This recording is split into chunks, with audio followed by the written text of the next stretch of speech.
All right. I think we are live. I need to confirm.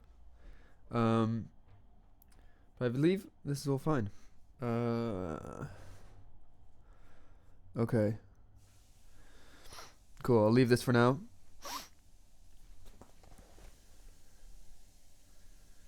So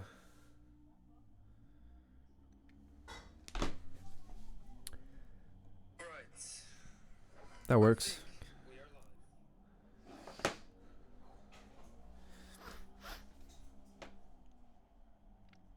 Okay. Great. So my camera is a bit dark, but I don't know. That's fine. So let me give a recap of what we've done so far. Last week, let me see. Okay, just to start all the way from scratch again. Last week, I got to work decoding some video frames and setting up a basic OpenGL window. So let me clone that. So the project at the moment is available from my GitHub account under the name Video App. So what I suggest doing is cloning, saying git clone recursive, so that it will also, oh geez. My internet is really shit at the moment, so I'm doing this from my friend's apartment. So if you hear some sound, that might be him trying to live his life whilst I'm using up his entire space.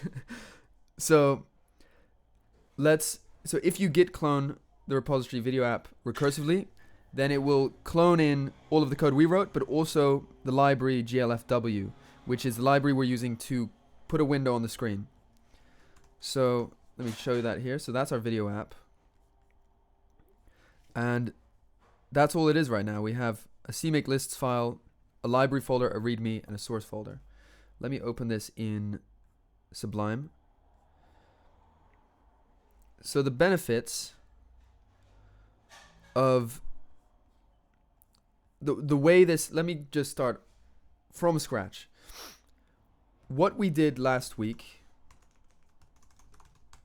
is get a really basic behavior running, which is just the decoding of a single video frame of a frame to then display it on the screen.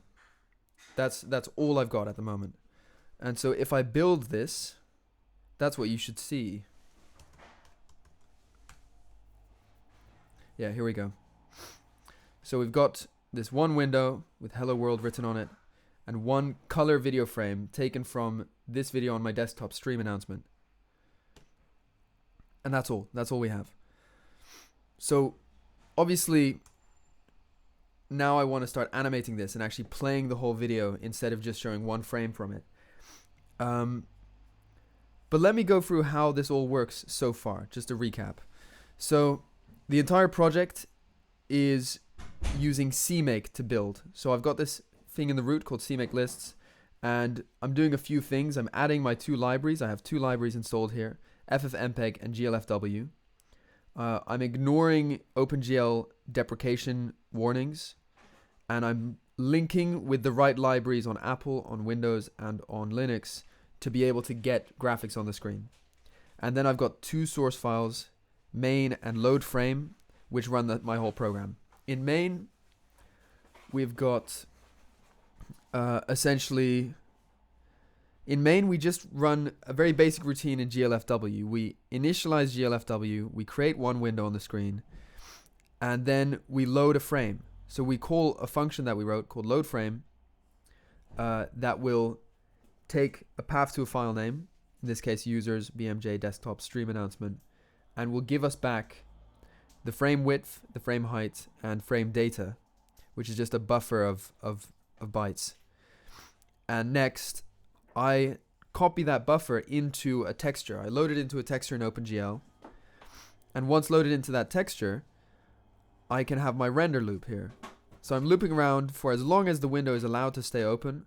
I'm going to clear the entire screen, and I'm going to set up orthographic projection so that I can just use pixel coordinates, and then I render my texture. So that's the main loop. That's all we're doing. And then in load frame, that's where I've written the code to open up a video file with FFmpeg to find the video stream inside that video file, and then to receive one packet from that video stream that we then give back to the main function to show on the screen. That's it so far. Obviously, this is kind of a fast recap. If you want more information, then why not use brew install glfw? Yeah, I could. I prefer using Git submodules, because then to install the project, you just have to clone the Git repo, and you get a copy of glfw in the repo, and then my CMake file will take care of how to link it together. I don't really know. Brew install glfw could be fine, but yeah, I don't know. It's your preference, really. But that's how I'm doing it.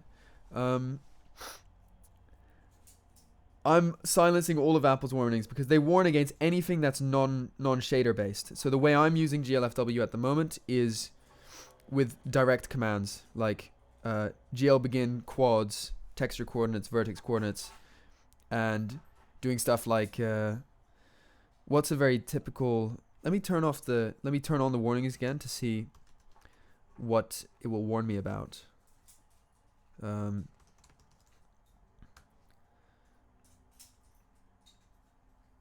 Okay, basically everything I'm doing now is deprecated. So I don't know why Apple does that. But yeah, it's strange. But I don't really care about it now. Later I might want to use shaders to do this, but for now I'm going to keep it really simple.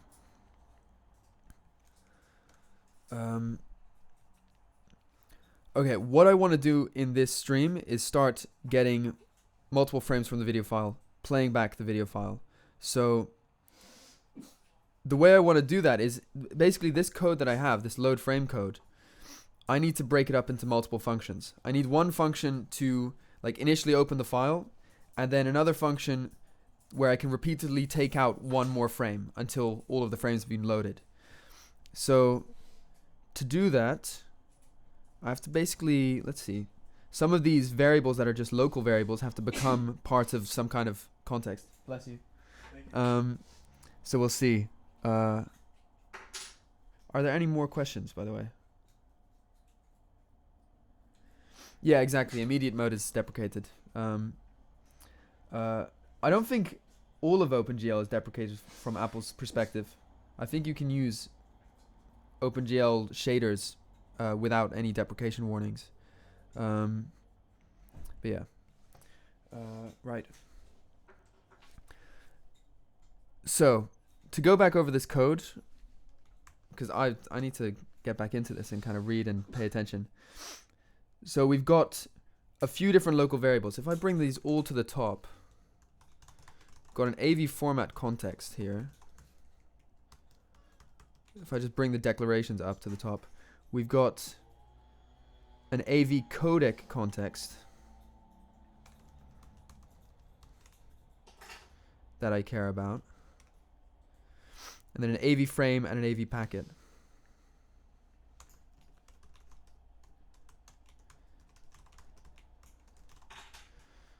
And there we go, AV packet. What else do I need?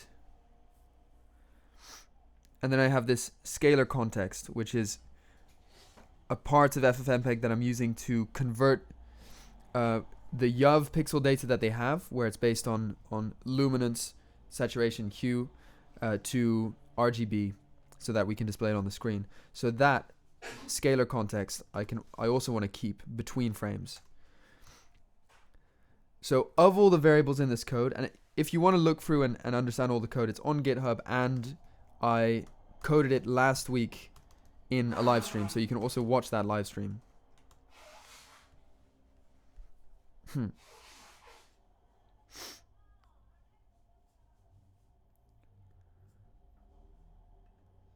Okay. Are you okay? Allergy strike, man. That sucks.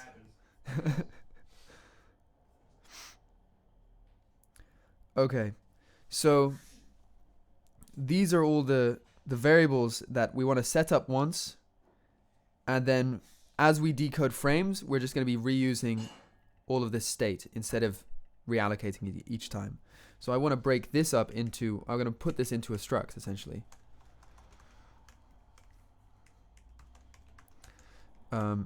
And I can call this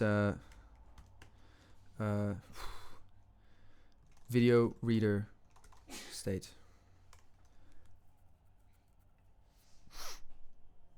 And so, yeah, actually, let me start breaking this up into having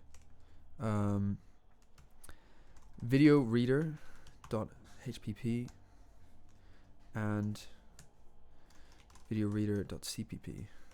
Oh god. There we go. So I want to start building a new reader from scratch. I'm going to bring that all the way back to normal there. So what does our video reader do now? We'll have to import these things. We want, instead of one function which just loads a single frame, I want a function which is like video reader open file. Oh, thanks. Yep. Thank you very much. You're all great. Oh, cheers. Nice.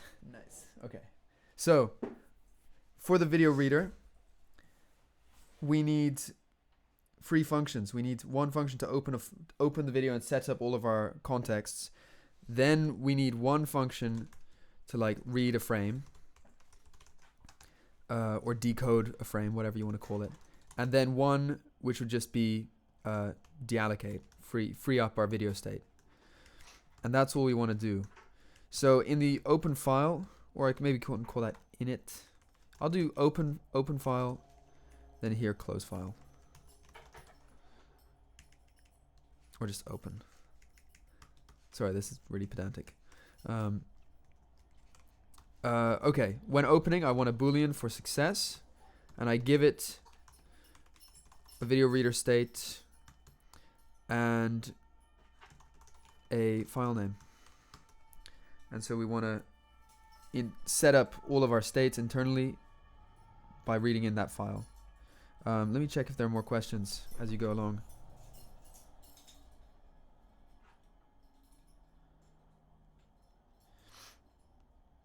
They've deprecated the whole of OpenGL. Oh man.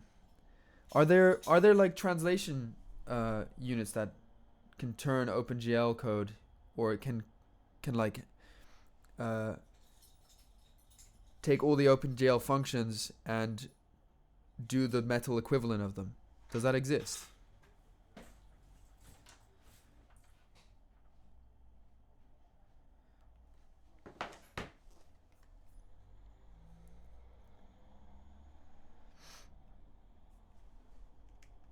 Okay, whilst maybe if I do that, yeah, there we go. Now I can read the comments and and continue at the same time.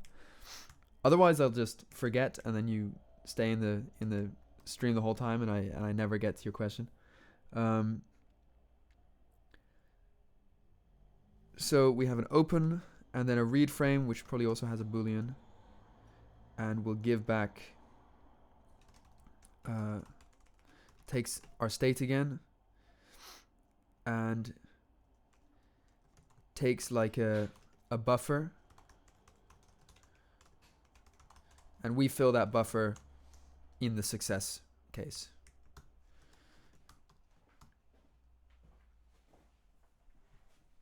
MTLPP. Okay, I will check that out. But for me, like exactly which GPU, exactly which library or framework I'm using for GPU to communicate with it and to set up graphics, I don't care about so much right now. Once I'm gonna do more involved graphics stuff, I might want to do some research there. But I'll stick to OpenGL for now because it's just cross-platform. I don't want to actually get stuck in this corner of only being able to run on Mac. But yeah, that should do for now. So that's our main interface.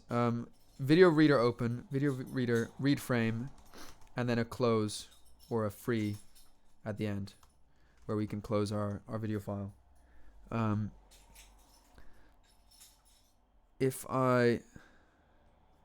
So the way our main would look is, instead of doing just a load frame like that, what we might want to do is like, we first do if we create a video reader state. I'll call it VR state. And then we give that file that I want to open.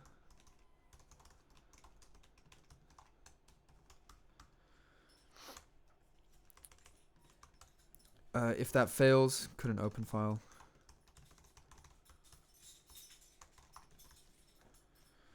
And then we just read one frame. Wait. Let's see. Okay, so I have to put more stuff. I want to put more stuff in that VR state. So we've got all of this stuff, which is kind of like private implementation, like private internal state. And then we have like public things for other parts of the program to read from, which would be like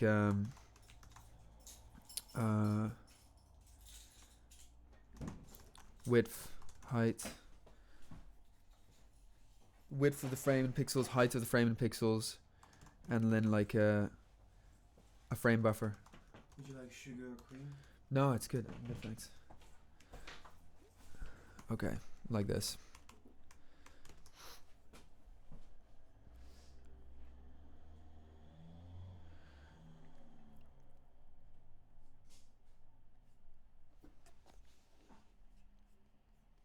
Okay.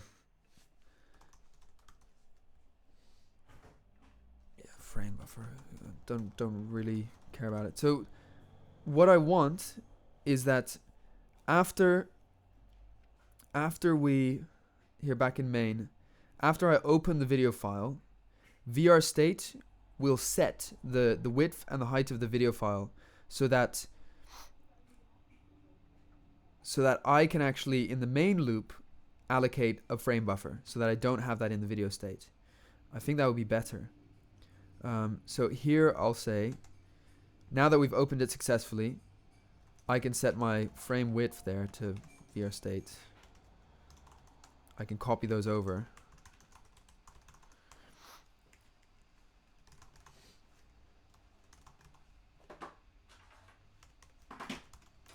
And then I can have my frame data array there. That will be a new, am I using, yeah, like that. Here I can then just say frame width times frame height times 4 bytes per pixel. And once we've done that, then I can say video reader read frame, giving it the state again, VR state, and a pointer to our frame buffer. So then we'll get our video reader to read one frame out of the file and put it into this buffer. If that doesn't succeed, then I'll just say couldn't read, couldn't load video frame, and return 1.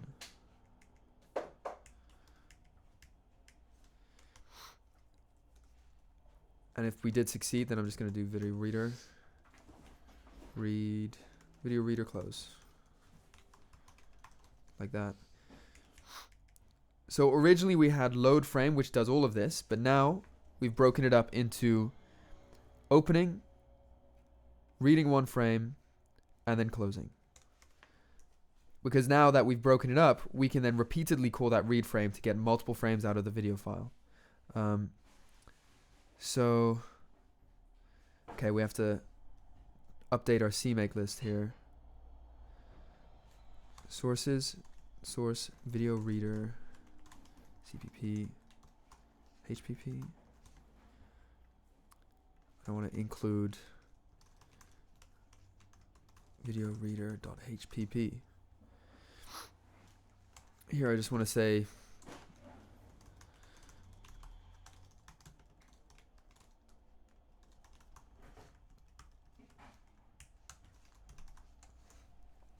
okay, that's the plan.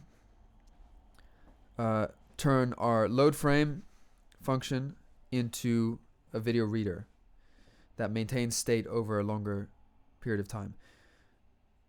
Did I make any mistakes with this? Okay.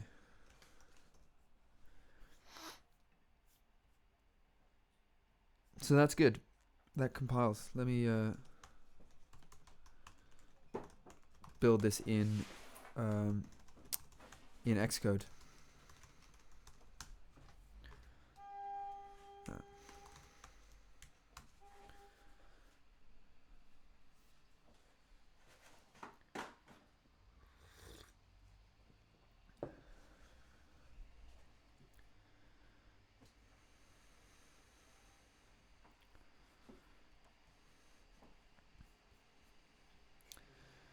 Okay, is everything still good? Stream is good. Yeah.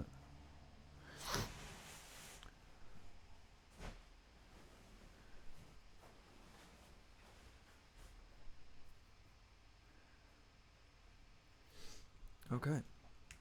Let's start on this.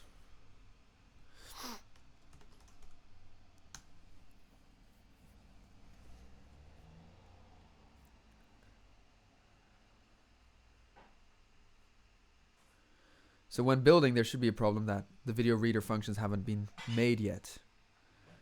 And that's what I expect to see. And that is what I see. Yeah, cool. So now we just have to implement this.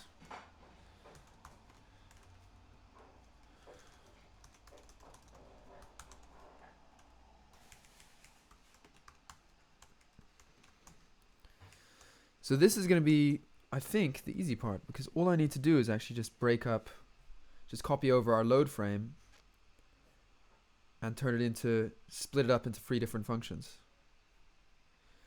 Just paste it all in. So now what I'll do here, I can just, without having to change anything, I can just unpack members of state by just using references. AV format context. It is the way I'm programming this is very much like you would program it in C. I'm not using pretty much not using any features of C++, with the exception of like an auto reference, just for shorthand. So maybe later, I haven't decided on how I want to program this. Maybe later I'll make it more object oriented or use classes more. But for now, I don't think it's quite necessary. I think it's more simpler to think about the way a C programmer works than the way an object-oriented C++ program works. So I'm gonna just write it in the simplest way that I know how to do. So what's wrong here? Oh, it's a pointer, yeah. So if I've unpacked it, then I can change that. There we go. So here we first open the file, then we find the video stream that we want, and then we allocate we set up our decoder, and then we allocate a frame and a packet. And that's everything we need to do to open the file. So now after this, I'm going to return true, and the rest of the code should be in the other functions. So I'm going to cut that and paste it here.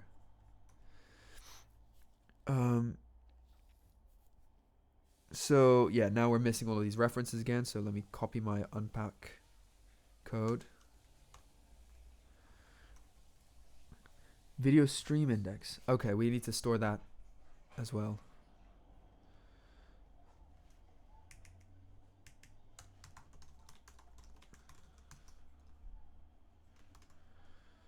stream index.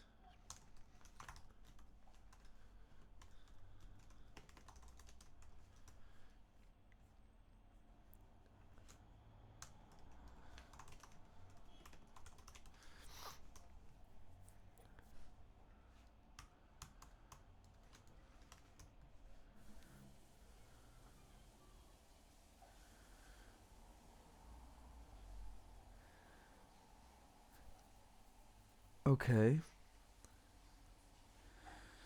So we unpack the members. Do we use AV format? We use the codec and the packet. Yeah. Unpack. Just decode one frame. So at some point here, so we send the packet, we receive the frame. If the response is AVE again or end of file, we continue until we get, like, until we break out of this, essentially. We only break when we've received the frame properly, which is here. Otherwise, we return false. So at this point, we don't need to allocate a new buffer. We're receiving the buffer from our... we want to set up SWS scaler in here.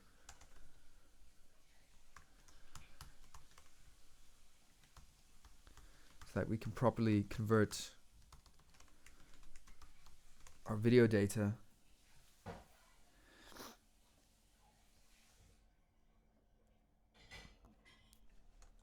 set up.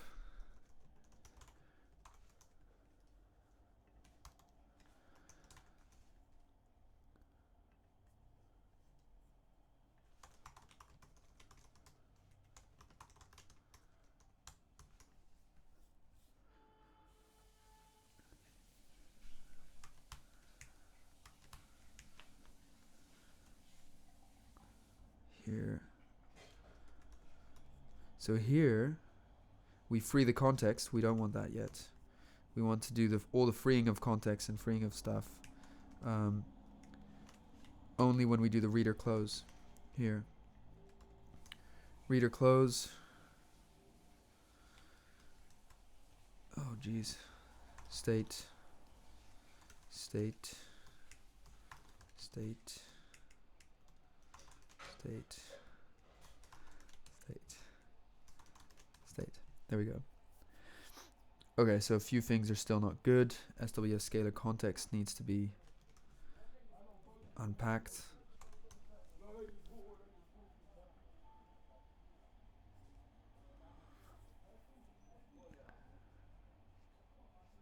Okay. So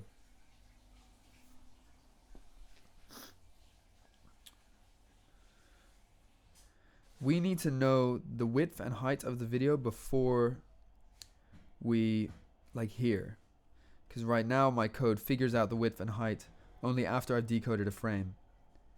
We need to actually know it before, which means that we need to know it here when looking through all of the streams in the AV format, in the file format. When we find the stream that is the AV video type, we need to determine the video width and height. So width there, and height.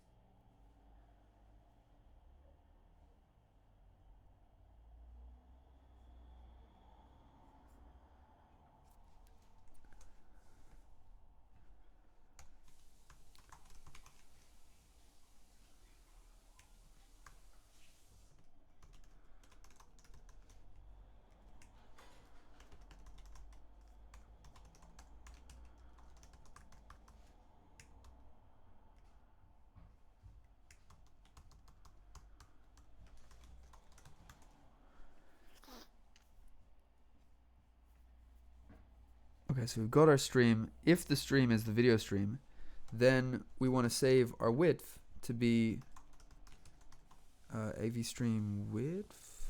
How do we figure out what does AV stream have? Internal.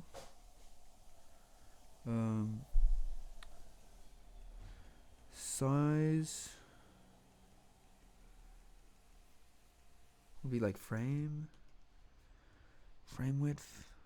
I want to know the resolution. Where do I find that? How do I find the resolution?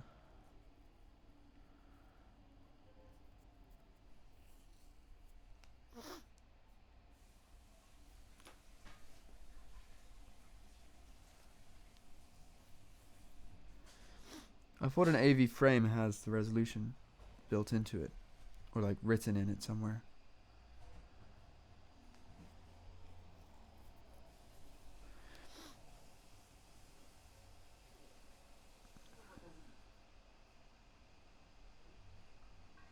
Huh. Would it be in the codec parameters?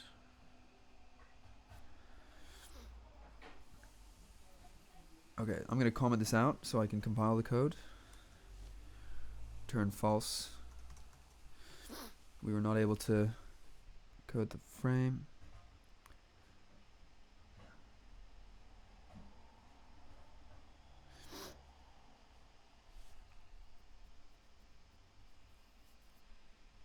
So over here, if we find a video file, how do we know the resolution of the video file?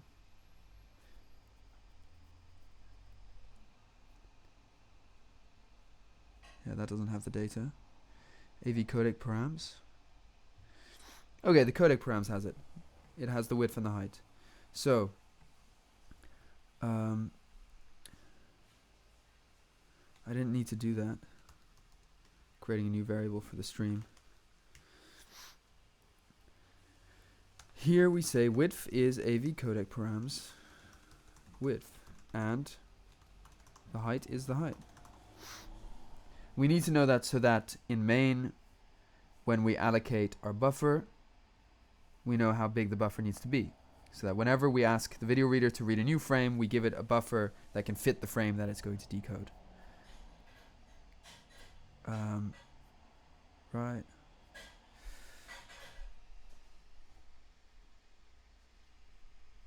Okay, this doesn't work.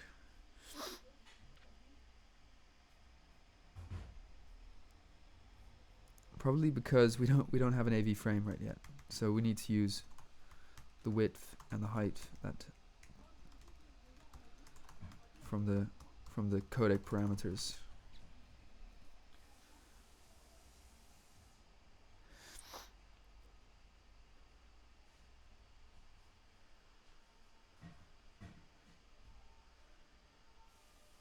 How do we determine the pixel format?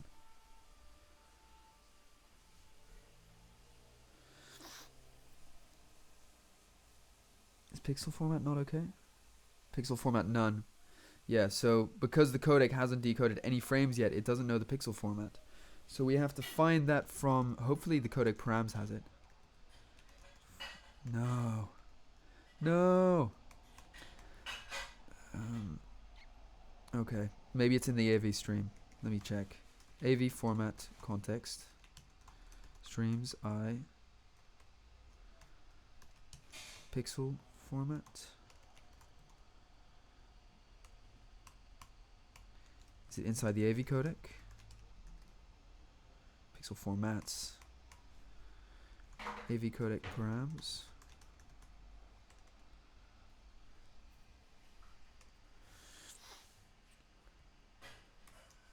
How do I determine the pixel format? Well, technically I don't have to. I could initialize the scalar context when I actually do have a frame.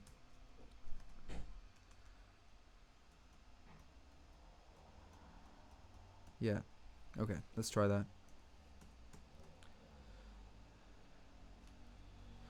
So I will move this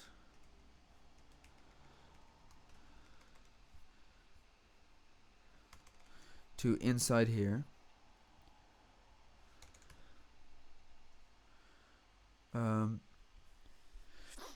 If SWS scalar, oh god, if scalar context is not initialized yet,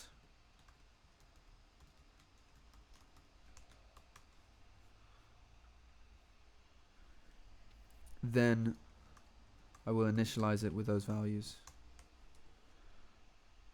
Do I have width and height? No.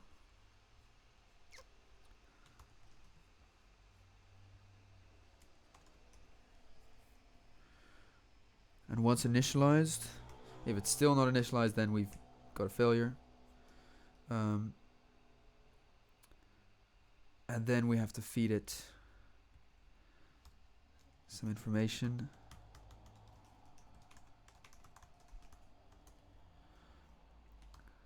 Width. AV frame data.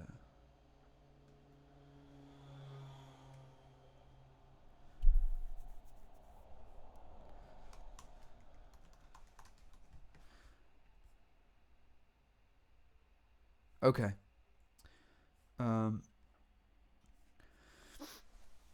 What have I just done, and why does it work? So, let's see here. I feel like I've really badly explained all of this stuff. So, let me go over this a bit slowly now, to just get more details in. One sec.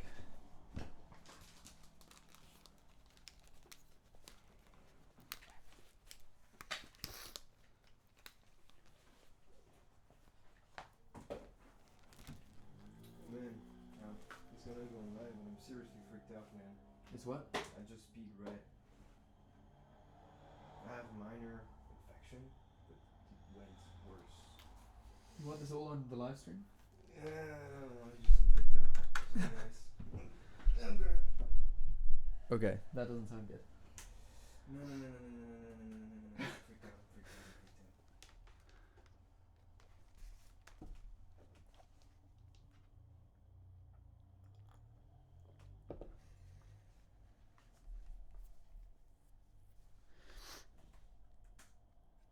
Okay. Right.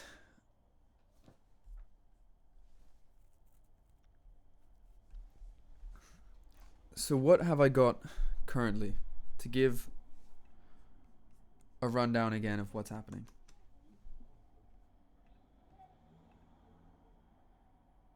So in our main function, we don't need this anymore.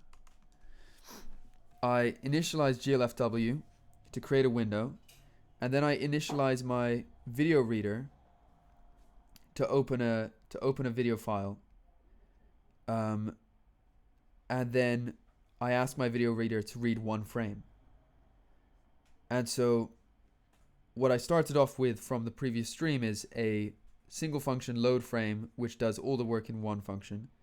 Now I have a video reader, which has a structure containing all of its kind of working internal states, and free functions, one to initialize, one to read an individual frame, and one to close. So we can repeatedly call that read frame function, and it should give us a new frame each time, because what read frame is going to be doing is it will be running this loop of reading in a frame, and that's actually a packet from the format, reading in a packet of data from the file, and figuring out what stream that packet is associated with. So it'll tell us maybe it's an audio packet, maybe it's a video packet, maybe it's a subtitle packet.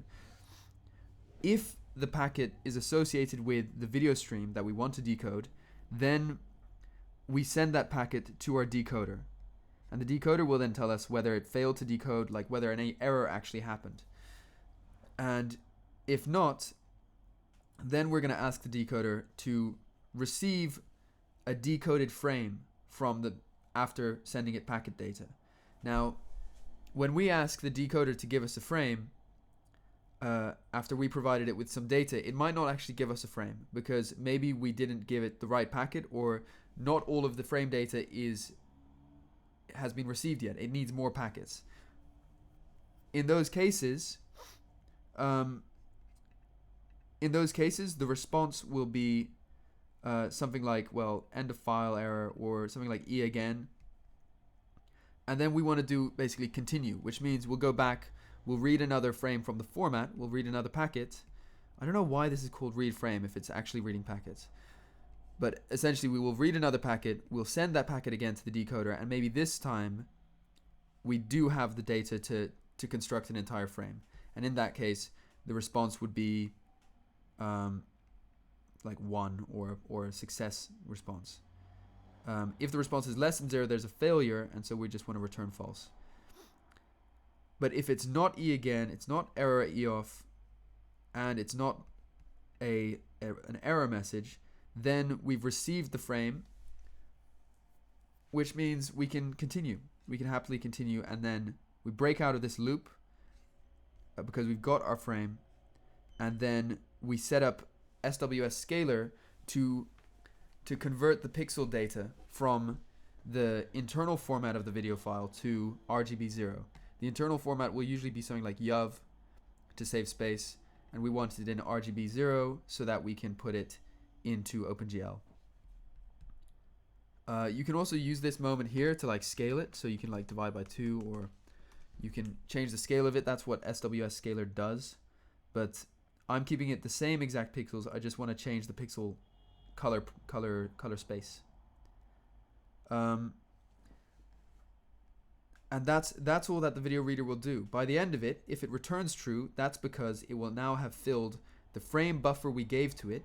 If you look at the header here, the frame buffer that we gave, if the function returns true, that frame buffer will be filled with the newest frame that we received from FFmpeg. So that's essentially... Oh, you have an answer.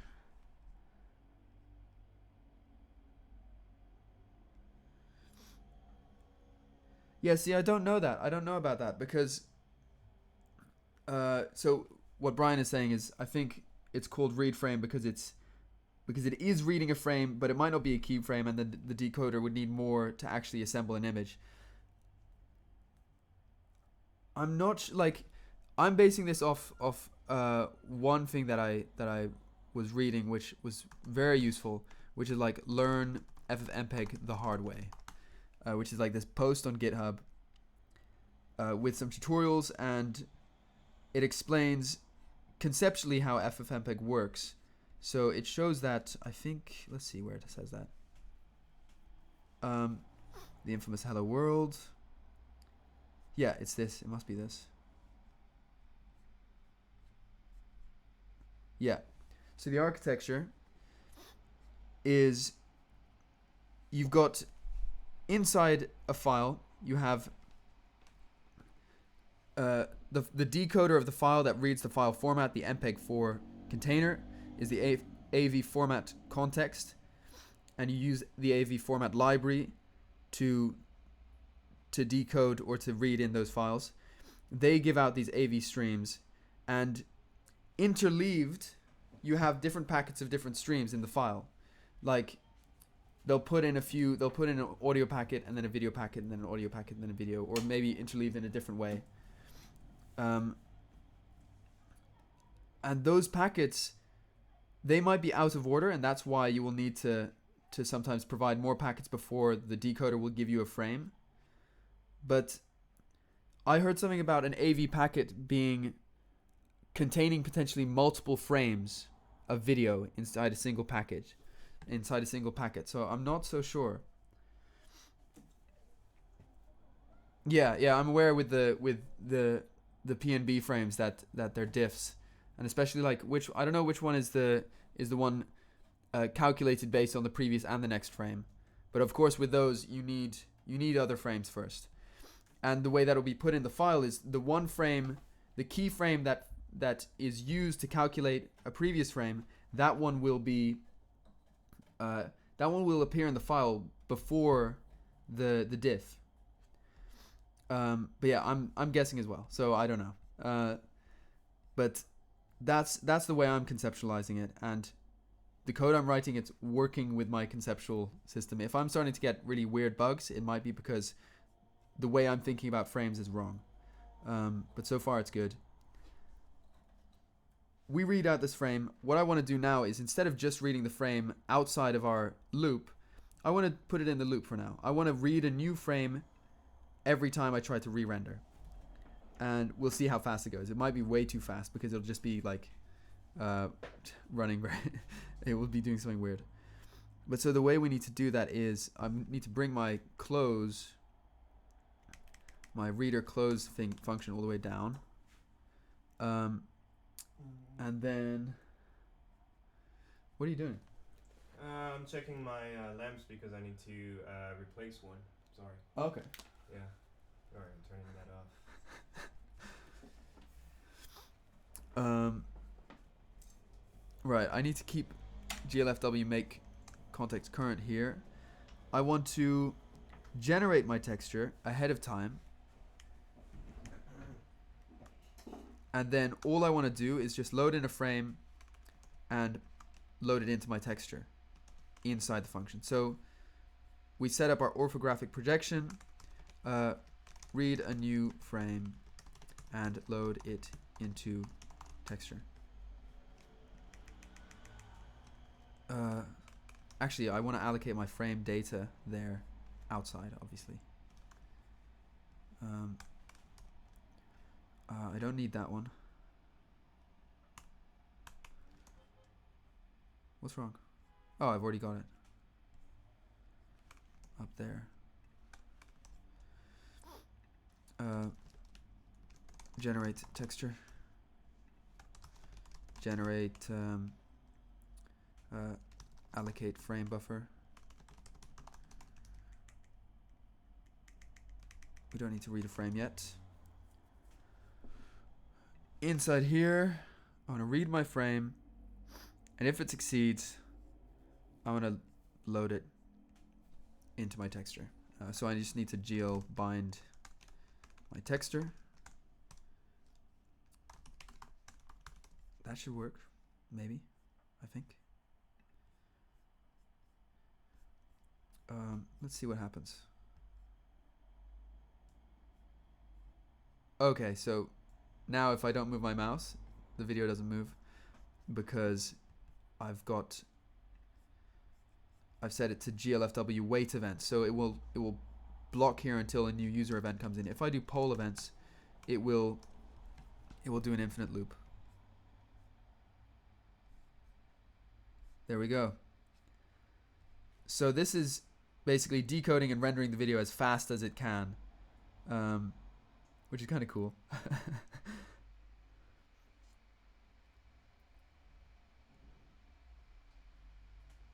It's pretty fast. Looks like it's maybe double speed, more, like 3 times the speed of the video. It's hard to assess just from looking at my mouth moving. But so that's pretty cool. It's really a simple change here where I've set up a pretty nice interface between the video decoding code and the rendering code, where all I have to do is just ask it to read a new frame and it will give me the frame data to put into a texture. I've simplified all of the stuff happening in FFmpeg there. Thank you, Sammy. Thank you. Right. Now I need to get it to go at the right speed, as opposed to, whatever this is, which is very fast. Okay. This is a good place to take a short break. I'll come back in like 5 minutes and start working on timing and synchronization of these videos so that they run at real time and that they get rendered with the right timing. But yeah, cool. What happens when when the video ends? Can I change it to a shorter video? Is demo song a shorter video? No.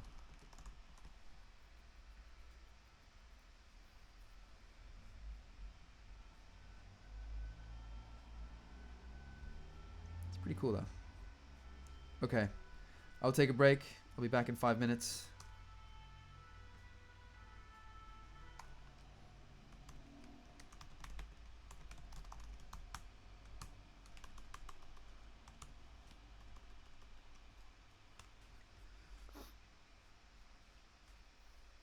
Yeah. Time for some PTS DTS stuff. Exactly. Okay. That's what we're gonna do next. Okay. How do I pause this here?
All right. Are there still people? Okay, there's still people. Let's continue. Where we left off, where I left off, is we have a very basic setup now. In the main loop, every time we render a frame on the screen, we're asking our video reader to read out one new frame and to load it into a texture, and then we render it. Which means that because the rendering is actually about 3 times faster than, or maybe like 4 or 5 times faster than the frame rate of the video, we're getting this really sped up video here. So that's because we're not actually taking into account the information in the video file telling us when each frame needs to be displayed. And so we'll need to start doing that to get the right timing. So the way I want to do that, let's see.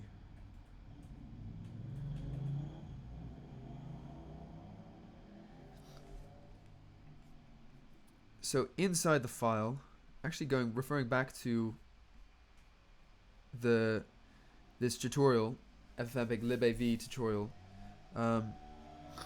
he goes into a bit of details about PTS and DTS.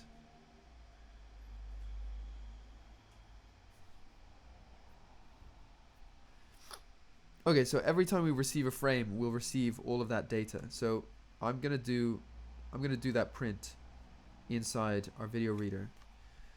So we've received a frame. Here I want to do this little printf.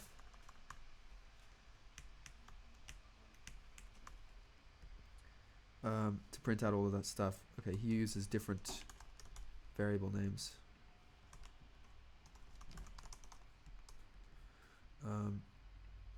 CTX. So let's just do that. If we run this, every time we read a frame, okay, boom, that's a lot, a lot of frames. Oh, did I not print a new line afterwards? Or are they just really long? Okay, I need to add a new line.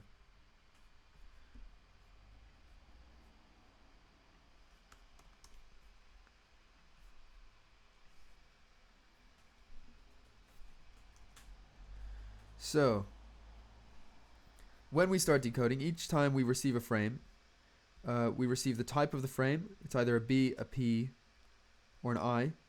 I is the keyframe, so that would be a frame that contains all of the data of the image. And then B will be a diff, and then P will be... So there are two kinds of diffs that we can have here. So, let me have a look. Does he explain B and P frames? No. Well, for our situation, we don't care about that because the decoder will give us the frames in the right order. But what we want to care about here is the PTS and the DTS. So they look to be identical, but DTS is basically the display time. Wait, let me make sure that I'm not confusing these two.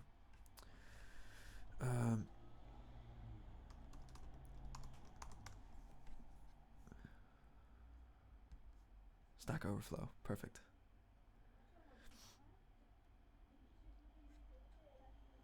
PTS is best effort timestamp. Okay, DTS decoding timestamp, PTS presentation timestamp. So presentation timestamp gives us information regarding how, like, when this frame should be displayed. It should be 39,000 time units after the beginning of the video. So yeah. Okay, so what is the unit measure? The unit measure will be based on the time base. So if I go into my video reader here and I put a breakpoint on this one at the point of when we receive the first frame, essentially. Then I need to open this up. Okay. So I have an AV. I don't care about the AV packet. I care about the AV frame. So in the AV frame, we've got the data, we've got the line size that we dealt with last stream. Then we get the PTS. And okay, so now I have to look probably in, not in AV frame, but in AV codec context, potentially. Where will I be able to find the time base information? Time base, there we go. 0 to 2. Okay, then that's not what we need.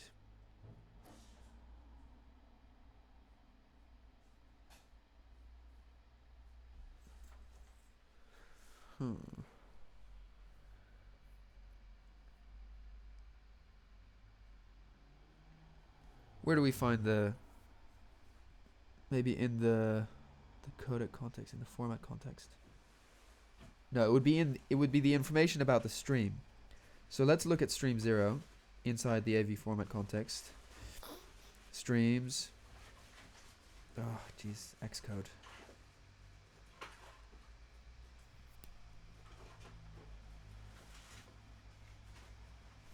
What is this? Why does it do this?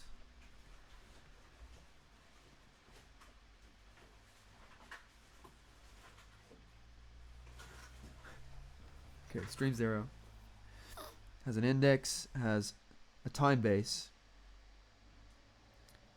There we go. So in the stream, the time base is numerator 1, denominator 25,000. So let's think about this for a second. So time base of stream 1 over 25,000. And let's say we have a PTS of 11,000. So we've got a frame where the presentation time should be 11,000 ticks after the beginning of the video. Then we multiply that by that time base, which would give us, well, 0.44. 0.44 seconds is the exact time we should present this frame, if that makes sense. So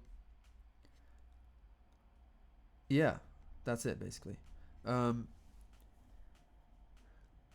trying to figure out if I could do a really rough example to get the timing right, or if I have to do something complicated. Hopefully not. Hopefully I can do it quite easily. In the video reader state, what I'll add is our AV rational time base. And then when we read the frame, I'm going to give the state, the frame buffer, and I want to also get back the presentation time, the PTS. Is it an integer? I think it's an integer. Maybe it's an unsigned integer, but let me just see. What is PTS? Int 64. Okay, it's a long.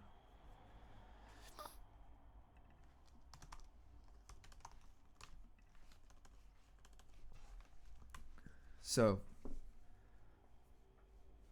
in our read frame, I want to give back the presentation time of the frame that we just read on success. So here I will just say PTS will be AV frame PTS. Okay. And I want to put the time base in our context so that people can read what the time base is. So that would happen in the format here. Time base will be AV format context streams time base. So I have to probably get a little variable so we can get that data. So now if I break in main after getting a video frame here, oh yeah, we have to give the PTS.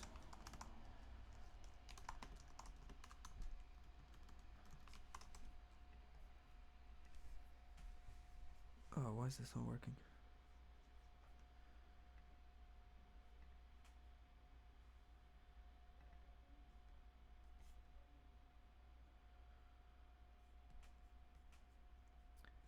Yeah, sorry. I could have checked the chat if I wanted to know the difference. Did I not update it in the header? In 64T pointer PTS.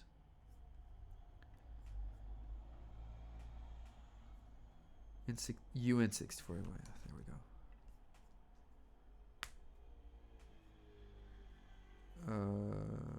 I don't want to put a break there. Okay, so we're breaking after we read a frame. Our PTS is 0. And inside our VR state, we have our time base, 1/25,000. If I go to the next frame, PTS is 1,000, which works because the frame rate of the video is 25 frames per second. So if the PTS of the second frame is 1,000, that means it will be basically the first frame. How do I show that?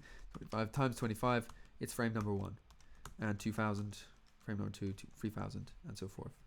I could do a really stupid way of slowing it down, which could be funny.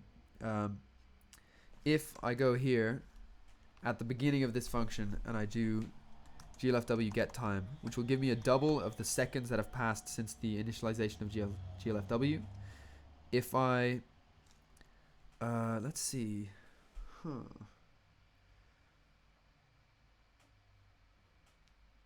I want to know the time that the first frame was decoded and then rendered. So maybe I want to decode the first frame outside of the function. Wait.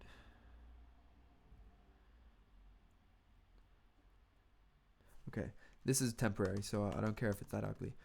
First frame, true. And then here, PTS. Okay, so we decode our first frame, and here if it's the first frame, we're gonna have a double first frame time.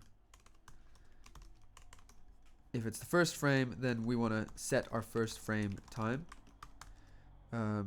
Or at this point, actually, with glfw set time to 0 if it's the first frame. And then never do that again. I could do maybe like that, static first frame.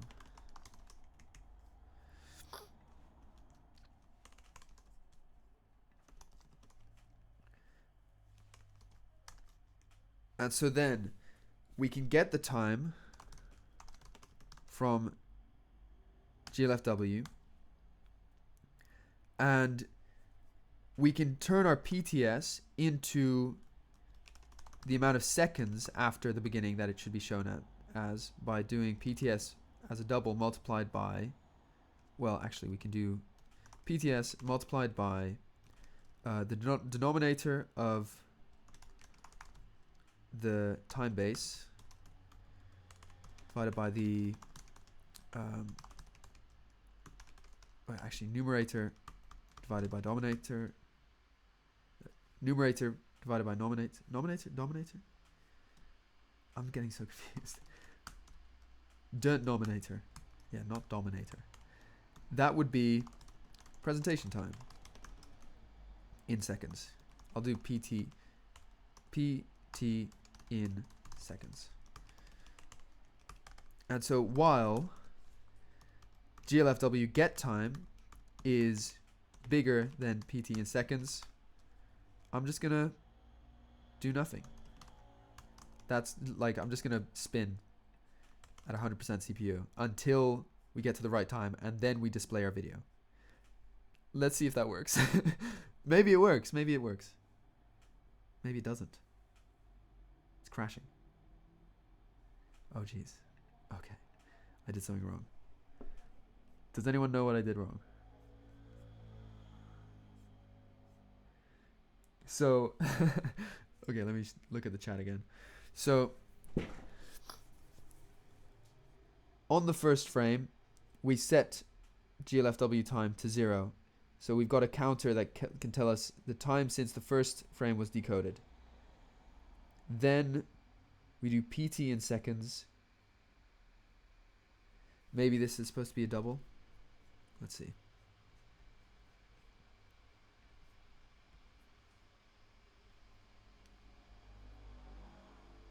Oh, I think it's just the wrong way around. As long as the PT in seconds is later than the current time, we wait. So eventually it will be, there we go. Yeah.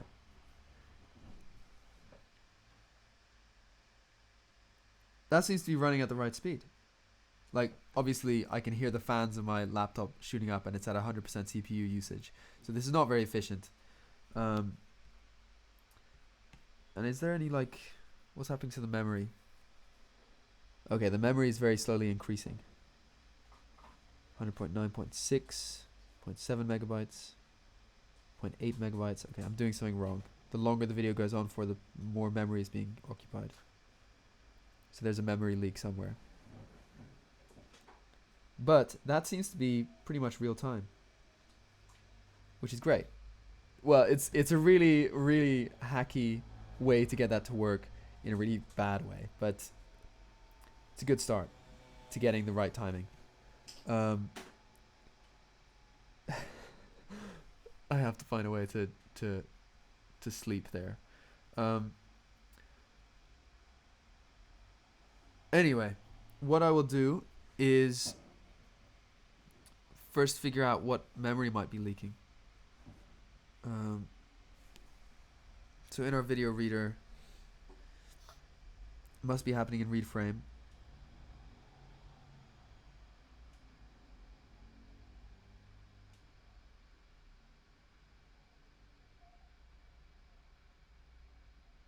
Yeah, here. We read a packet. If it's not the video stream, we continue without unreffing the packet, so it never gets deallocated. So I should unref before I continue there. And probably here also unref.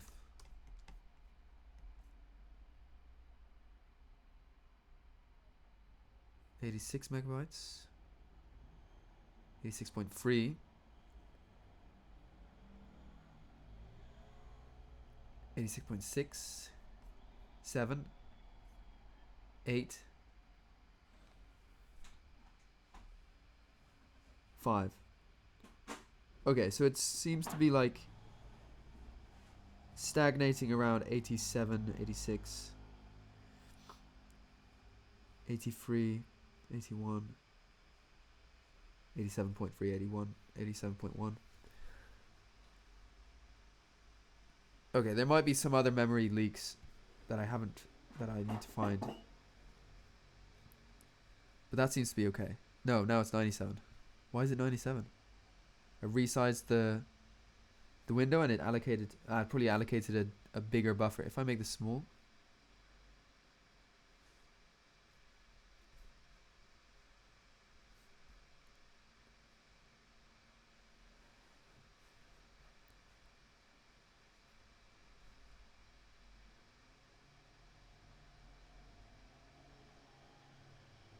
.4, and I go really large with this, 103. So seems pretty safe. Seems to be going in real time. I won't know because I'm not doing any audio output. I'm not playing the audio with the video. Yeah.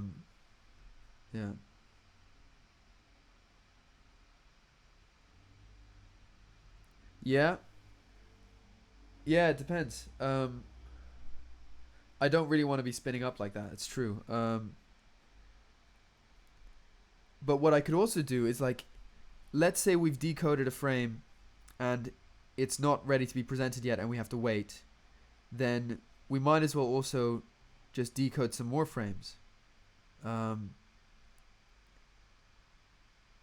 Or just sleep for a while and maybe just... So the problem with sleeping is that we might sleep for too long. Does GLFW have a sleep? Okay, what I could do is like wait events timeout. So it will... But then... Yeah, that's correct. So then it will process events and it will sleep if there are no events. And it will stay in the loop until the time has passed. And so the timeout there could be PT in seconds. Wait, let's say GLFW time. GLFW time equals to get time. And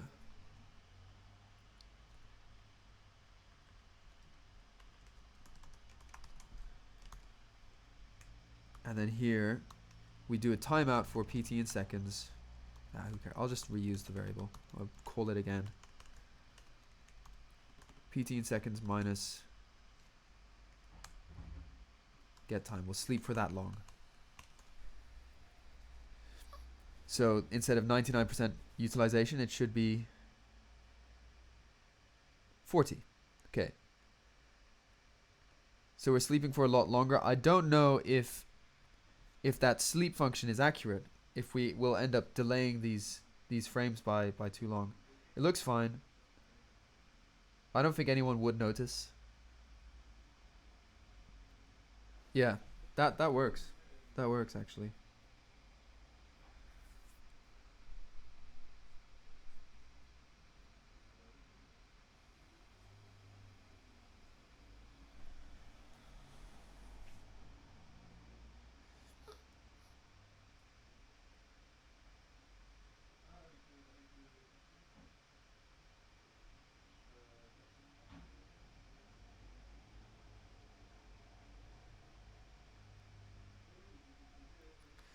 Okay.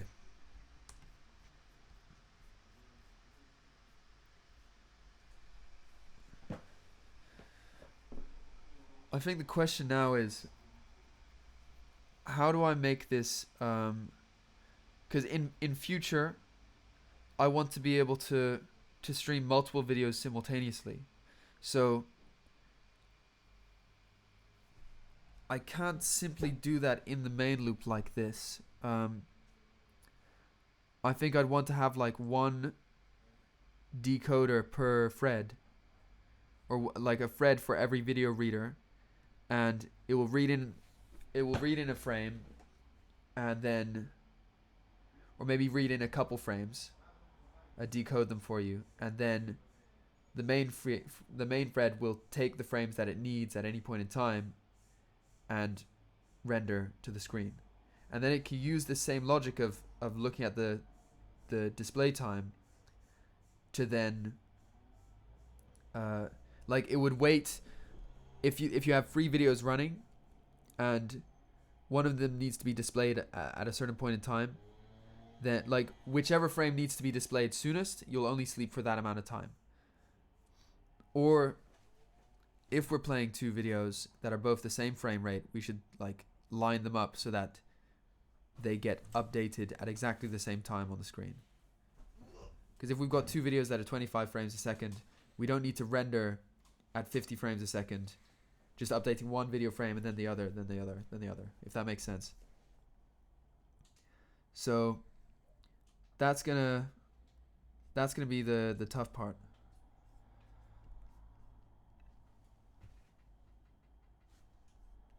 But yeah, that's pretty cool. That was pretty easy to do. I need to probably find a better solution. You can see that like when I reshape the window, I'm not redrawing. So in that time, the video has stopped. And so when I let go, it's going to load these frames that all have to be displayed. So we'll display them as quickly as possible until it gets back to where it left off. And now it's back to 25 frames a second. It's like if I rescale this for a bit and then let go, it speeds for every frame. because it like basically the PT the presentation time in seconds is like way after GLF the get time, so we'll like decode it as fast as possible, try and catch up, which is not bad. That could work, but it's cool that the CPU usage is pretty low now.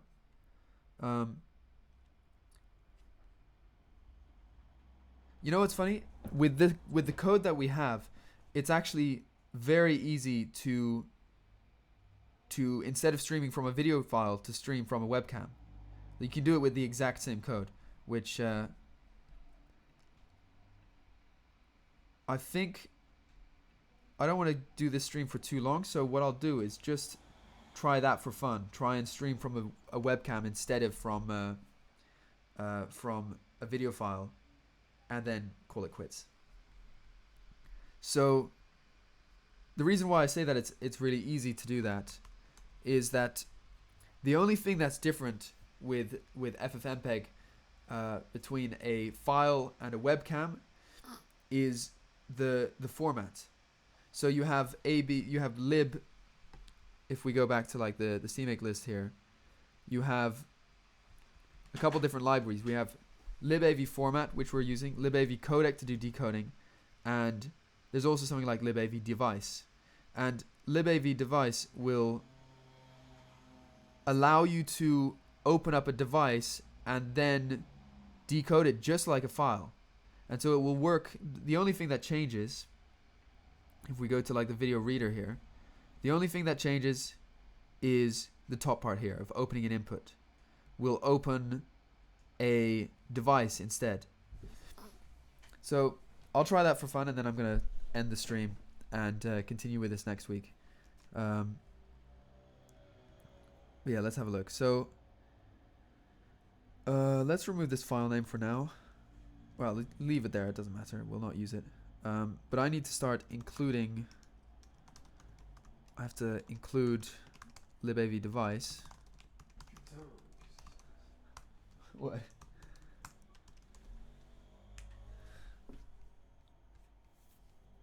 Okay. So with AV device, there are a couple things we have to do. You think it'll be difficult because of OBS? I wonder. I think it should be fine. It depends. So libav device. What is the documentation for this?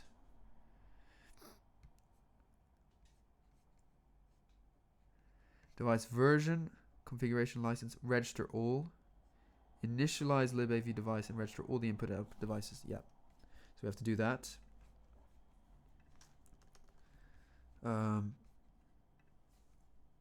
You might be right that I try opening this and then it just doesn't work because I'm streaming at the same time. But it's worth a try. Okay. I want to find an input format that is a video that I can read from. So here, I think, yeah, the way they do that is you have this iterator, and you can iterate over all of these different options that they have for input formats, and then you can pick the one that you want. And that AV input format is, if I go back to the open input, the AV format open input, that function, open input, that function takes a format context that you want to initialize into, a URL or a file name, and then AV input format and options. I wasn't using those for these files. I just got it to automatically determine based on the file name that it's a file that I want to open. But we can go into AV device and just give it an input from AV device, and then it knows that it actually doesn't get it from a file, but it gets it from some kind of other through, well, in this case, it will go through AV Foundation, the Apple video processing library that gives the webcam data. So what was that name? AV input video device next. Okay.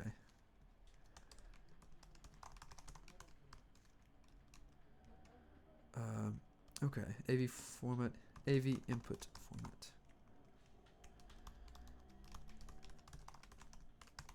So we give it, I guess, null in the beginning, and then we just iterate over that. While AV input format. I guess we could just do like,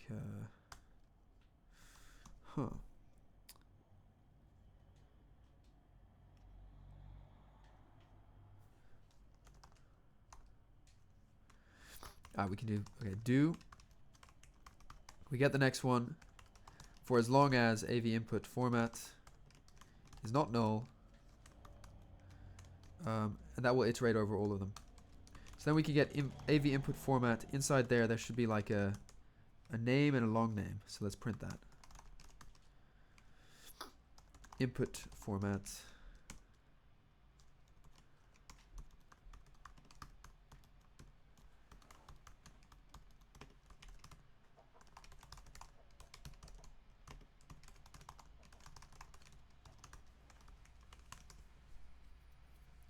Yeah. So what happens when we do that? The build fails. That's what happens.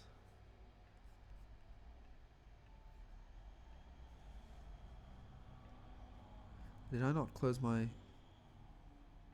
Oh god.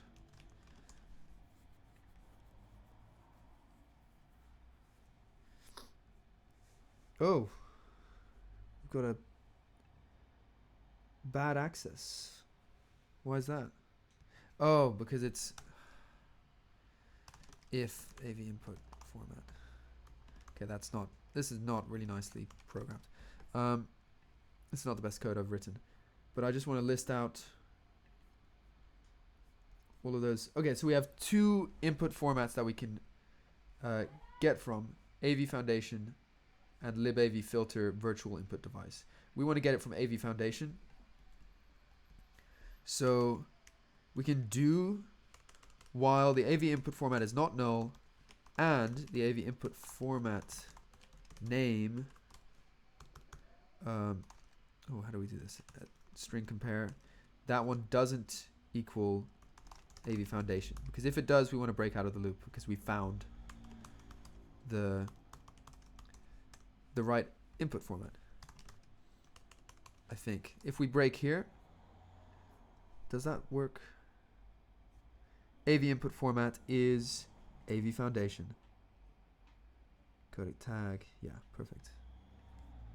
Is there maybe a better function where I can just search by the name of the input format?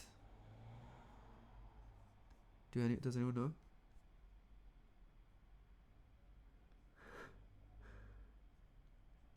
Okay, Sammy, you want me to show you how to compile it? All of this is in the first stream. I will put it in. I'll put it in the README file. I'll put it in the README file, but after the stream. That's a bit boring to watch me type a README. So, yeah, that I got completely sidetracked. I wanted to know if there's a better function for just finding AV Foundation, or do I have to iterate over the list until I find it? Ah, well, that's fine. So, if you use FFmpeg from the command line, you can do something like input is, well, what you can say is F, like file or device or something, AV Foundation. And then you can say your input is 0, 0, like that. Okay, so there's an error, but what it was trying to do here is selected frame rate 29.9700 free is not supported by the device. Okay, so we have to change the frame rate. Frame rate 25. Option not found.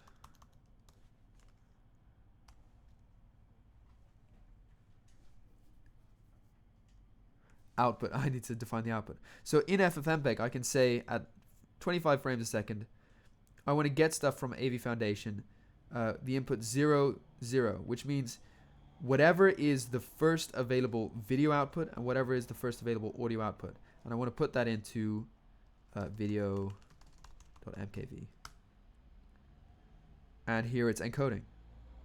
And when I quit out of this, and I list here, I've got a video.mkv yeah, let me just open this. Video MKV, which is my webcam. So that is essentially what we're doing when we're using AV device. We're saying we want to use the device AV Foundation, and we apparently have to set the frame rate, otherwise it gets confused. And then our input file, instead of being a file name, will be 00. Or if we don't want audio, I think if we just do that, then it will just get the video, because I don't need the audio for now. Yeah, this one doesn't have audio. So, also this is like awful quality. What is this? Anyway. So, let's see. AV Foundation. If it's not equal to 0, we found it. So then we want to use AV input format. If AV input format equals to null. Printf couldn't find AV Foundation input format to get webcam.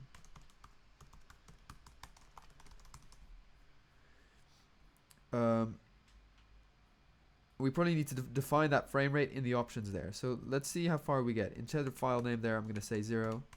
So I just get the video. Or like default none apparently works. So we're telling FFmpeg to open up the video stream there. So let's see. Let's try and build that. Run that. Okay. This app has crashed because it attempted to access privacy-sensitive data without usage description. The app's info.plist must contain an nsCamera usage description key with the string value explaining to the user how the app uses this data. Okay. Right. Okay, I have to make info.plist file to do this.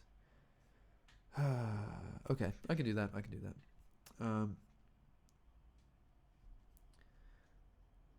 Yeah, exactly. Command line encode works the exact same way, which is really cool. When I realized that about FFmpeg, I was very pleased. I was like, wow, that's powerful. That makes it really, really nice. So I need to create an info.plist file. I want to just get a very basic one. I think I have it on a repo like example app or something, or start app. Yeah, this should have a macOS bundle info.plist file. So I want this. So okay, I'm gonna create a new assets folder for these kinds of things.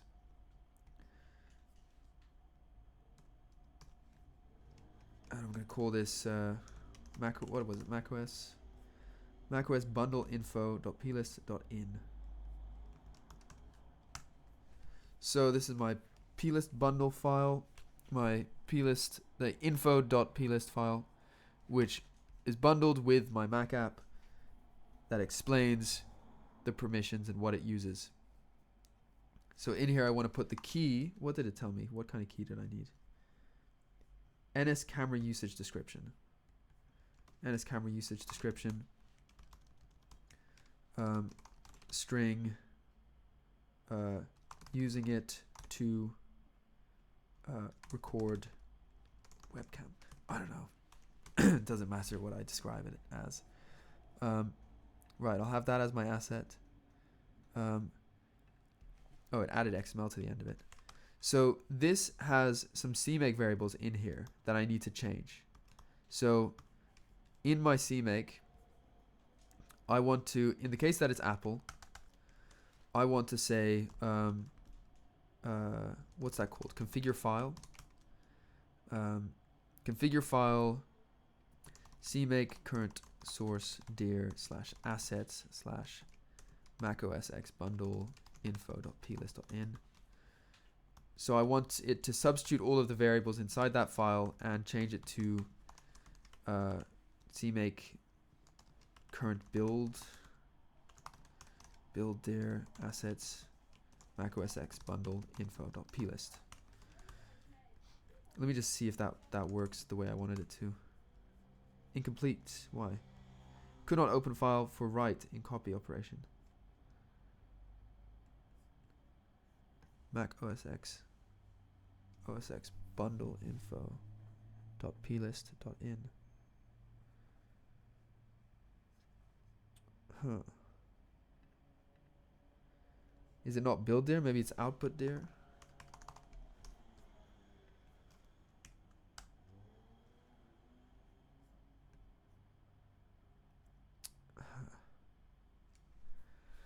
How do you configure a file in CMake? Anyone knows? Brian, help me. Let's see.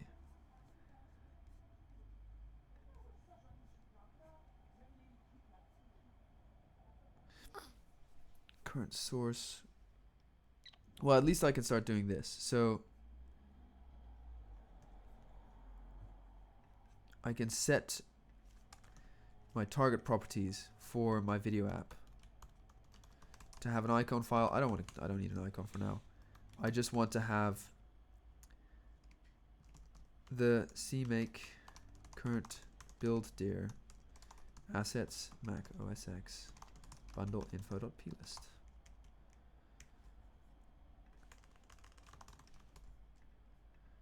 And we don't need the resource. I just want to set the bundle info plist. And then, okay, I actually have to be able to do that to the target, I have to create my target first. So all of this has to be above. And then, actually, I'll put add executable inside the operating system dependent.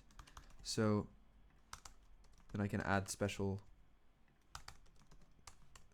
add something if I need to. Here it needs to be like Mac OS X bundle, or I forgot exactly the term. Mac OS X bundle. Oh, you can put all of them. Okay, I'll do that. Mac OS X bundle, Win32. Yeah. Oh god, no, that's not what I wanted.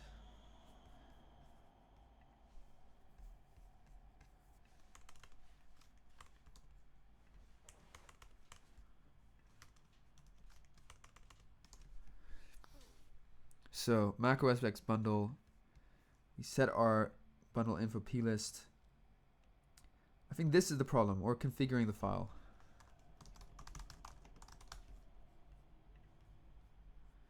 Oh, the question was how to configure a file through CMake and whether I was doing something wrong. So we have this input file, macOS bundle info, which, as you can see, has some CMake variables inside it. And I want to just configure it and use that as my bundle. So here I was saying configure file, current source dir, bundle info, and then the output. But maybe I'm doing something wrong.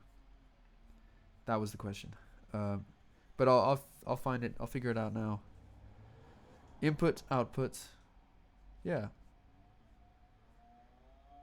Current binary dir. Oh, jeez. Source dir, binary dir. That's my problem. Okay, so I configure my bundle and I add it to my target. Hopefully that should work. Okay, let's see. Do we now have, we have our info.plist, we have our privacy camera usage, perfect. So now when we open this, would like to access your camera, okay. Exited with 1. Why did it exit? Couldn't open video file.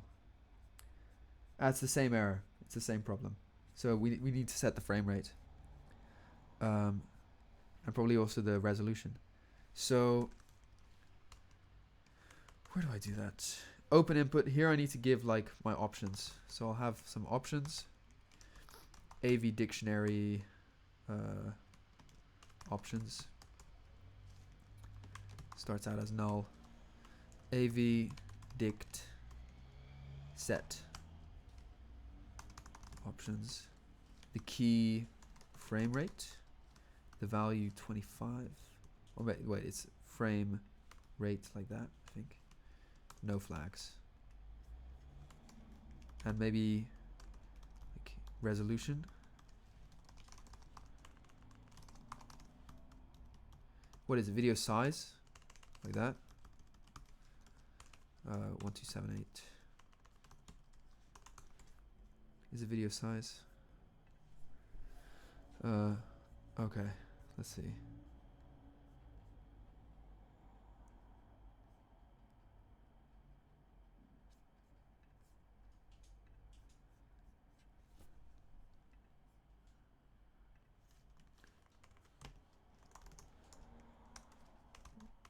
It's complaining that format open input. Oh, okay, we give dictionary like that.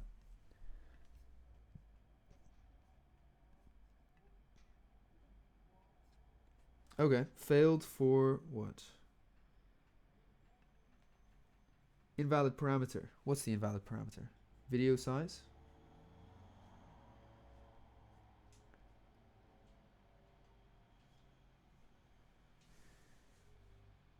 Pixel format is not supported by the input device. What if I do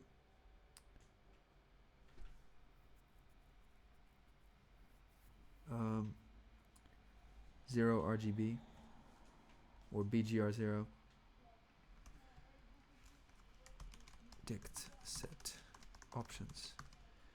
Pixel format. I don't know if pixel format is the, maybe it's FFmpeg.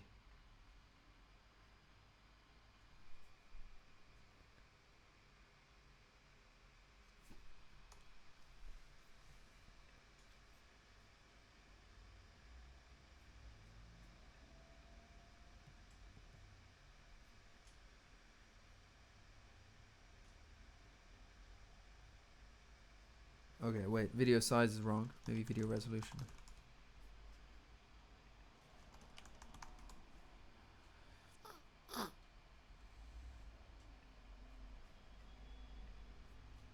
It doesn't tell me which parameter is the invalid one. That's pretty annoying.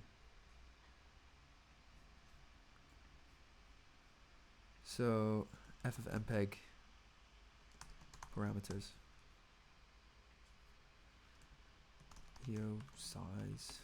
Video size, frame rate, okay, video size is correct, and then pixel FMT.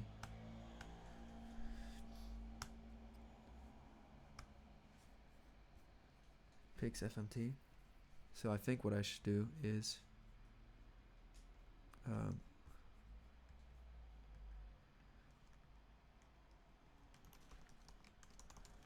it's like that. Maybe pixel formats.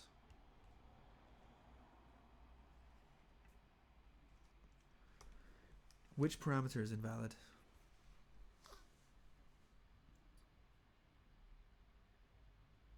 Pixel format is not supported by the input. Okay, so I'm doing something wrong with pixel format.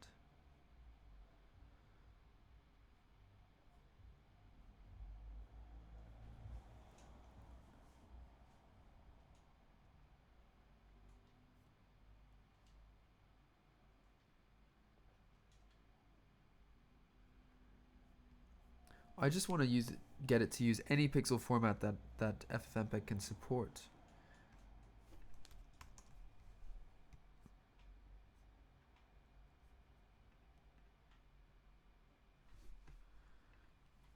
So maybe it's one of these other ones that's wrong.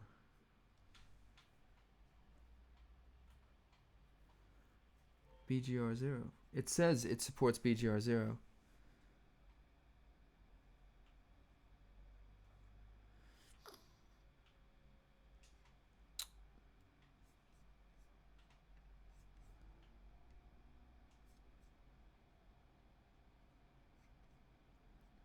Okay. So am I setting it correctly? Because maybe...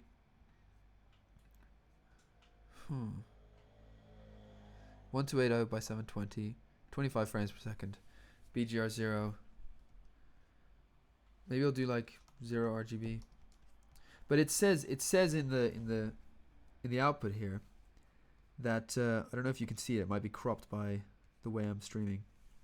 But it says here, overriding selected pixel format to use YV like YV 422 instead, which is supported. What, I just give plus as the argument?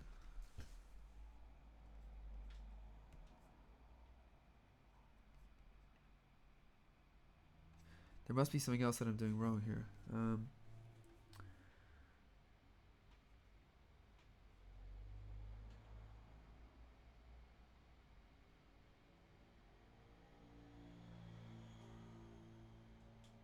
Selected pixel format.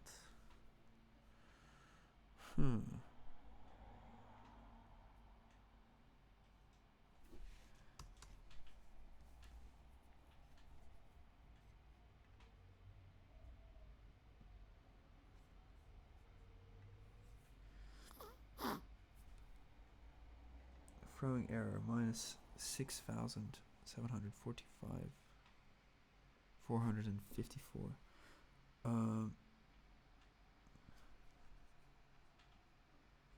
Interesting.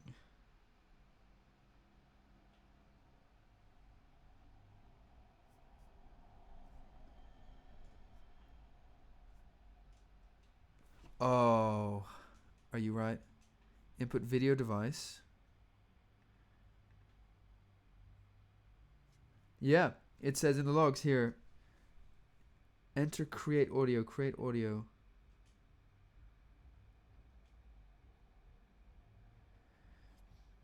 But I think that's separate from, I think that always shows up because of running GLFW. It's unrelated. Like if I comment out everything, where's enter create audio coming from? I think it's GLFW saying that, but maybe I'm wrong.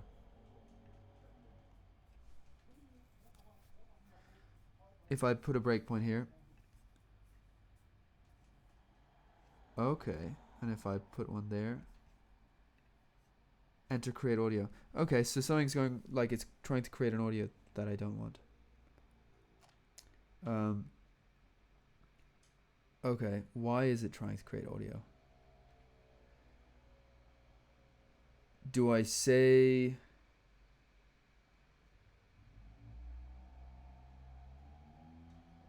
Why is it concerned with doing audio when I don't want audio?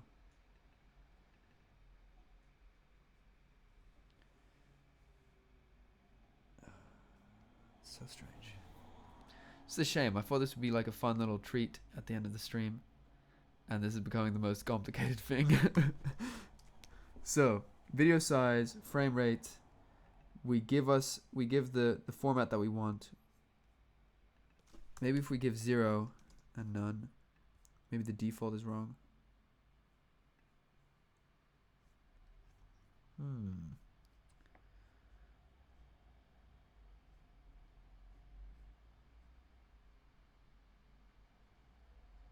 Yeah.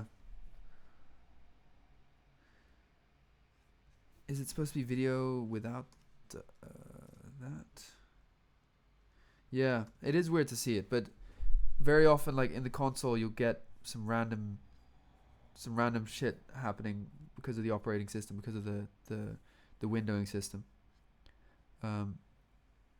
Like every time I open any audio buffers in a program, in the log, I see reference to PG kernel device driver Akai EIE showing up, which is like an audio interface I installed a driver for, and even when I'm not connected to that audio interface, I get logs about referencing the kernel, like the kernel driver. So it's you get some weird stuff in the logs. What am I doing wrong?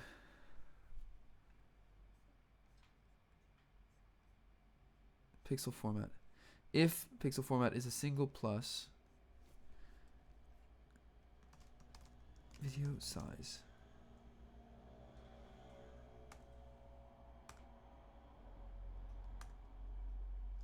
Maybe it's video resolution.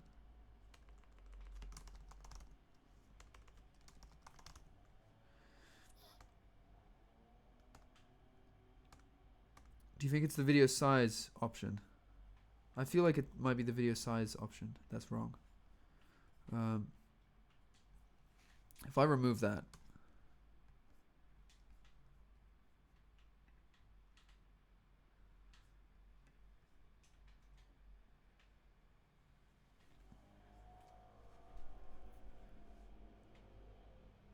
invalid parameter.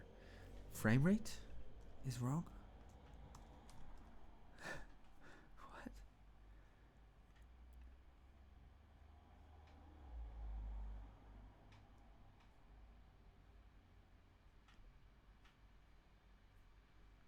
Okay, so if we don't define the frame rate, it shows us all of these options for frame rates that we can use.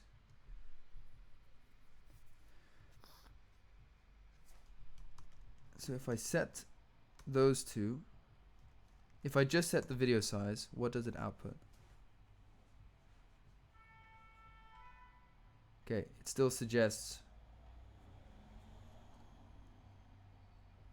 lots of resolutions. So if I just give the frame rate, does it suggest? It doesn't suggest resolutions to me, so it doesn't care about video size. But it still breaks saying invalid parameter. So I must be just choosing the wrong pixel format. Pix format. If I go with 0 RGB,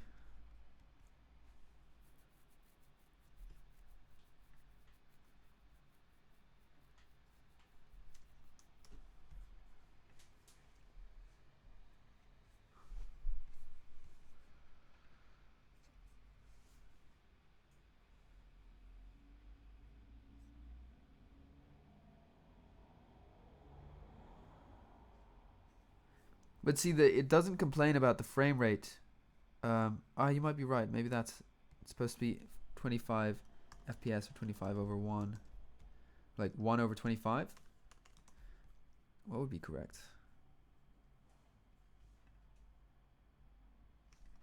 Still invalid.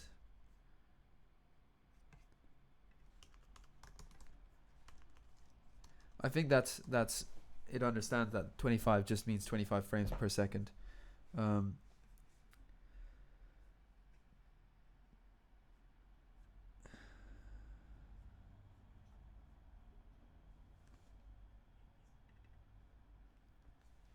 Invalid parameter.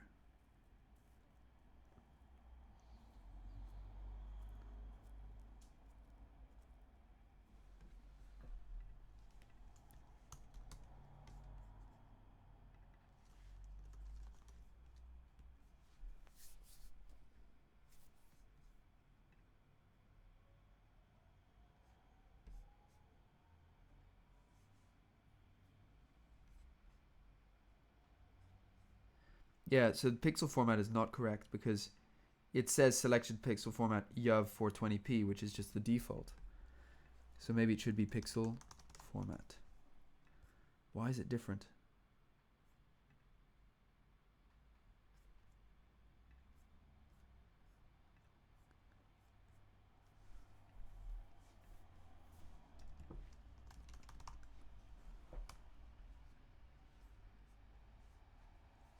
They say with the stream specifier. So what? They want me to do pixel format 0.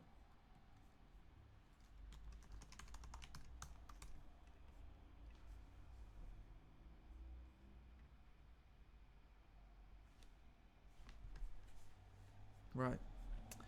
Fascinating.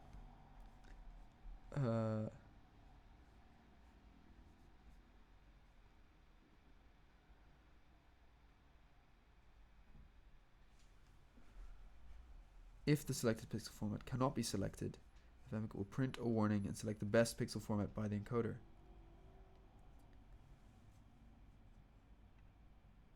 So there must be some other parameter that I'm setting that is invalid. because it will just pick the default best pixel format.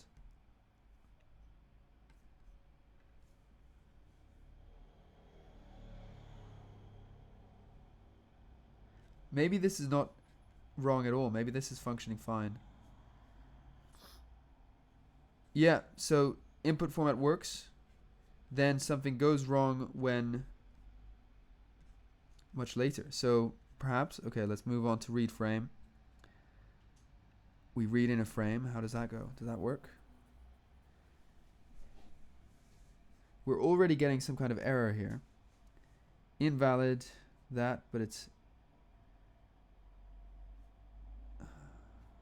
When did that error pop up? Let me check. And why did I not see the error?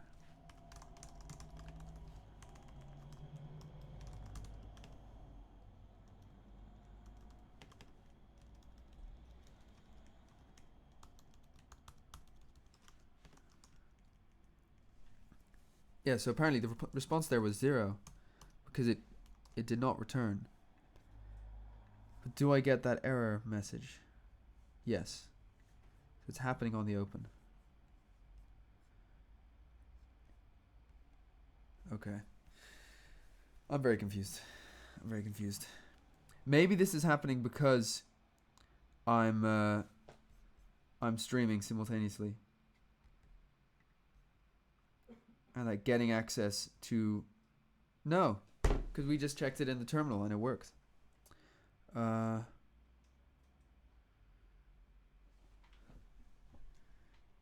want me to try the frame rate again with 25.1?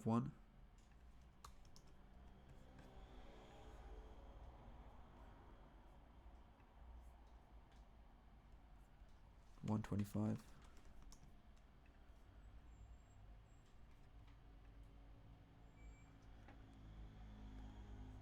Yeah, it does not like that.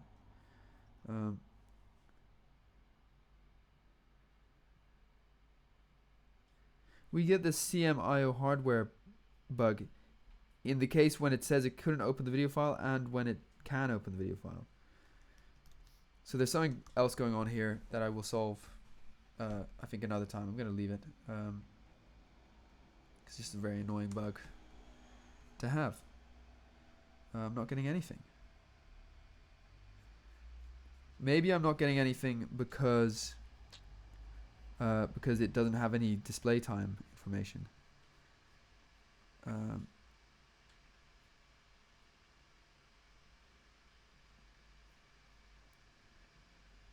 Show.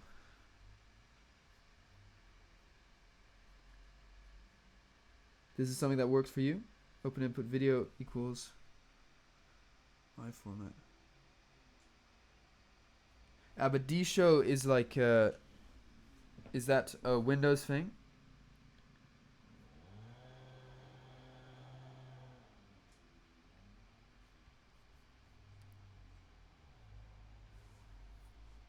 That kind of solves a different problem I was facing, but maybe it's just this stuff. I really don't know.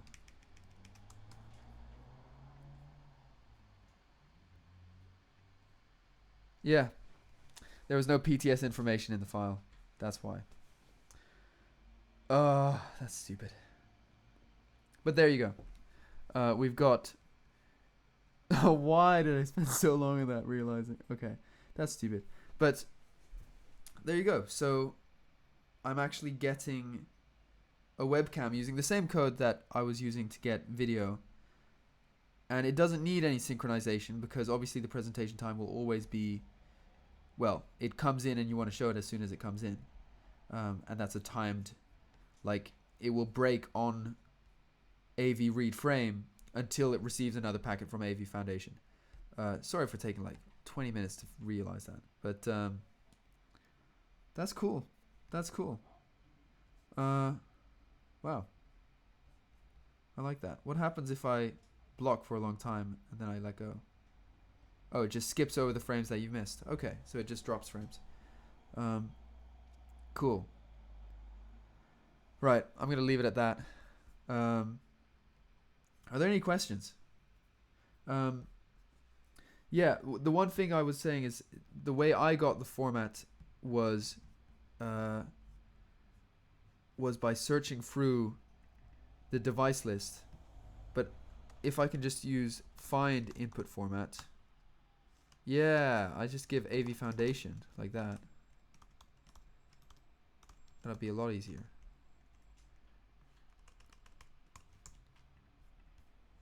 Just do the same thing.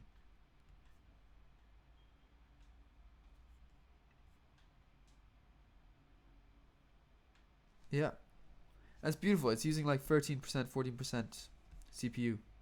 Like this is because it doesn't have to do any decoding probably. Well, the only work it's doing is the conversion, the SWS conversion from YUV to RGB. If I can ask, maybe if I give the option for the video frame to be in RGB 0, that the conversion will be faster. Because maybe the conversion will then be happening by Apple. Maybe they will do it. It makes no difference. Okay. Well. Whatever. There we go. We've got some video playback. We've got webcam streaming to an OpenGL surface. Am I in Belgium? No, I'm in France. I'm in Paris. But yeah, why do you ask? Actually, the video, the announcement video I did was in Belgium. I shot some of that outside the station, outside Brussels Centraal. No, Brussel Zuid. Yeah.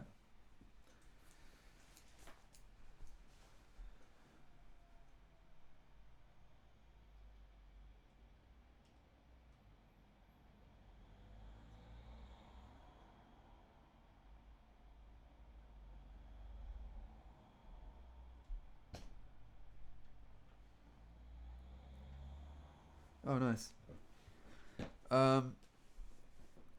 Yeah. Okay. I'm gonna leave it at that. I think the next stream will be interesting because I want to start thinking about how to properly structure all of this code and how to properly build the architecture for streaming multiple videos at the same time and looping videos. So I'll need to be able to seek around a video file and jump forward or jump backwards, and do that in a way where it's fairly efficient. And then the big challenge, which will come soon, is to record data coming from the webcam so that I can play it back in real time. That'll be very interesting because I'll have to use an encoder to encode it into some kind of intermediate format, so that I can then read from it. Am I in school currently? No, I'm not in school. I work. Yes, I code for a living. I work on. I develop graphical user interfaces in C++ for a London-based startup, but I do this remotely, so I do this from Paris. But yeah, if that's about it, I'm gonna wrap up and continue next week.